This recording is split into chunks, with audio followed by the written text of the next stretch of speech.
আপনার যে ফেরি এবং এই পল্টন দুইটাই ডুবে যাবার চান্স থাকে, তো আপনার কি ওই জায়গাটা না দাঁড়ায় আপনারা ওখান থেকে ইয়ের থেকে নামে স্লো ভাবে, ঠিক আছে, প্রস্তুতি রাখতে হবে যে মাথায় যে আপনি এক টানের উপরে গাড়িটা উঠে দেবেন, নাহলে কিন্তু আপনি বিপদে পড়বেন, ফেরিটাও ডুবে যাওয়ার চান্স থাকবে।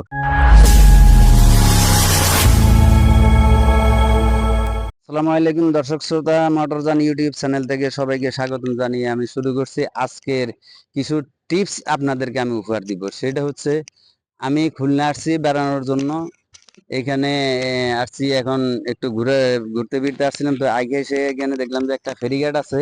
তো ফেরিঘাটটার নাম কি আমি সেটা জানি না, তবে এখানে একজন দর্শক আছে, এই দর্শকের সাথে আমরা কিছু আলাপ আলোচনা করবো। এখন দেখবো যে এই জায়গাটার নাম কি, আমি এখন যে জায়গাটা দাঁড়িয়ে আছি সেই জায়গাটার নাম কি, আমি একটু একজন দর্শক আছে, দর্শকের আমি প্রশ্ন করব।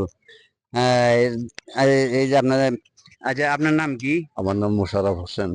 আচ্ছা, এই আমরা এখন যে জায়গাটা দাঁড়িয়ে আছি সেই জায়গাটার নাম কি? এই জায়গাটার নাম হচ্ছে দিয়ারা গ্রাম নগরঘাট এলাকা এবং আর হচ্ছে যে এই ইউনিয়নটার নাম কি? দিগলিয়া ইউনিয়ন, থানা? থানা দিগলিয়া। আর হচ্ছে জেলা তো খুলনা, তাই না? এবং বিভাগও খুলনা।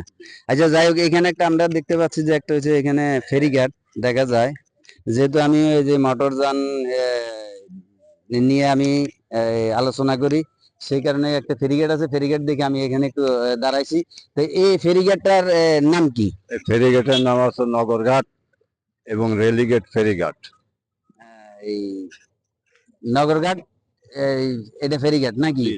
আচ্ছা যাই হোক, আমরা তো এখন এই যে নদীটার কোন পারে আছে, পূর্ব পারে আসছি তাই না? পূর্ব পারে। আচ্ছা, এই নদীর ও পারে যে জায়গাটার নাম, ওই জায়গাটার নাম কি? ওই ওপারের নাম হচ্ছে রেলিগেট। রেলিগেট। আচ্ছা, রেলিগেটটা কোন থানার ভিতরে পড়ছে ওইটা? দৌলতপুর থানা। ওটা ওটা হচ্ছে দৌলতপুর। আচ্ছা ঠিক আছে দর্শক, তো আমরা জানতে পারলাম যে এই জায়গাটার নামও জানতে পারলাম, এবং ও পারে যেটা আছে সেটা আমরা কিন্তু জানতে পারলাম। তো দর্শক, আমি যে বিষয় নিয়ে আমি এখানে আপনাদের সাথে আলোচনা করবো সেই বিষয়টা হচ্ছে এই যে একটা ফেরিঘাট দেখতে পাচ্ছেন আপনারা, ফেরি, এখানে একটা ফেরি পারাবার আছে। তো আপনারা ফেরিতে আপনারা কিভাবে উঠবেন এবং কিভাবে নামবেন সেই সচেতনমূলক তথ্য নিয়ে আমি আজকে এখানে প্র্যাকটিক্যাল আপনাকে দেখানোর জন্য আমি এখানে আজকে ভিডিওটা করতেছি। তো যাই হোক, এখন দেখতেছেন নেক্সট টাইম মানে এই সকাল গড়ে সন্ধ্যা হয়ে আসছে, এখন এই মুহূর্তে প্রায় সন্ধ্যার কাছাকাছি হচ্ছে। তো এখন দেখতে পাচ্ছেন এখানে এই নদীটা কিন্তু ভরট, মানে পুরা জোয়ার এসে কিন্তু নদী একদম পুরা নদীটা কিন্তু ভরট হয়ে গেছে। তো এখানে দেখতে পাচ্ছেন অনেক লোক এখানে বেড়ানোর জন্য আসে। এখানে একটা হচ্ছে খেওয়া ঘাট আছে, সেটা হচ্ছে গুদারা দিয়ে মানুষ হচ্ছে পারাপার। তো যাই হোক, আমি সেটা হচ্ছে এখানে যে আপনারা এখন যেহেতু নদী যখন ভরট থাকে তখন আপনার ফেরিটা কিন্তু সমান পাবেন, যে পল্টন যেটা পল্টনে কিন্তু সমান থাকে।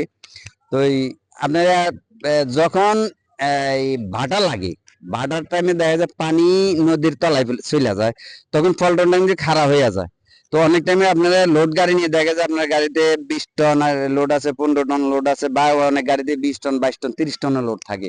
তো এই লোডিং অবস্থা আপনারা যখন পল্টন দিয়ে যখন আপনি ফেরিতে উঠবেন, তখন দেখা যাচ্ছে কি পল্টন তো এই দাঁড়ানো আছেই, তার ভিতরে আপনি যখন নাকি ফেরিতে যখন আপনার সামনের সাইডটা যখন আপনারা উঠাবেন, তখন ফেরিটা কিন্তু একদিকে কিন্তু আপনার এই নিচে দিয়ে ডাইবা যায়।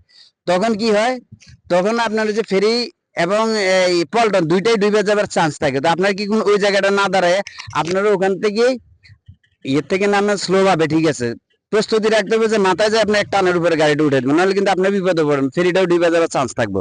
তো দর্শক, এই হচ্ছে যে আপনারা এখান থেকে ফেরিতে উঠার পর দিয়ে আপনার গাড়িগুলো স্লো ভাবে উঠবেন। আবার যখন আবার দেখা যায় উঠার টাইমে আপনার যখন ফেরির থেকে যখন উঠবেন, তখন দেখা যায় আপনার যদি সামনে কোনো গাড়ি থাকে সেই গাড়িগুলি আপনারা টানে উঠে যাবেন। একটা গাড়ি সামনে আছে, সামনের গাড়িটা চলে যাওয়ার পরে আপনারা তখন গাড়িটা উঠাবেন। আর যদি দুইটা গাড়ি এক লগে যদি আপনার যদি উপরে উঠতে থাকেন, তাহলে যে ওই গাড়িটা সামনের গাড়িটা দাঁড়ায় গেল, তখন আপনি টান দিলেন, তখন কিন্তু ওই গাড়িটা বিপদে পড়বে, আপনারা বিপদে পড়বেন। ফেরিতে আপনার থাইকে যাবেন, ওই গাড়িটা উঠে কমপ্লিট হলে আপনারা তখন হচ্ছে গাড়িটা এক টানের উপরে উঠবেন, এখানে যেন গাড়ি যেন ঢালে যেন গাড়ি না দাঁড়ায়। গাড়ি দাঁড়াইলে আপনাদের হচ্ছে গাড়ি পিছনে আসলে কিন্তু ফেরিও ডুবে যাওয়ার সম্ভাবনা থাকবে, এমনকি আপনারা কিন্তু ফেরির থেকে ডুবে যাওয়ার সম্ভাবনা থাকবে, আপনারা নদীতে পড়ে যাইতে পারেন, গাড়ির মধ্যে পড়ে যাইতে পারে। তো দর্শক, আপনাদেরকে আমি এই জন্যই তথ্যগুলি দিতেছি, কারণ যেহেতু আমি মোটরযান নিয়ে কাজ করি, এই মোটরযানের তথ্যগুলি আপনাদেরকে ফুসানো হচ্ছে আমার দায়িত্ব। সেই কারণে আপনাদেরকে আমি এই তথ্যগুলি দিলাম।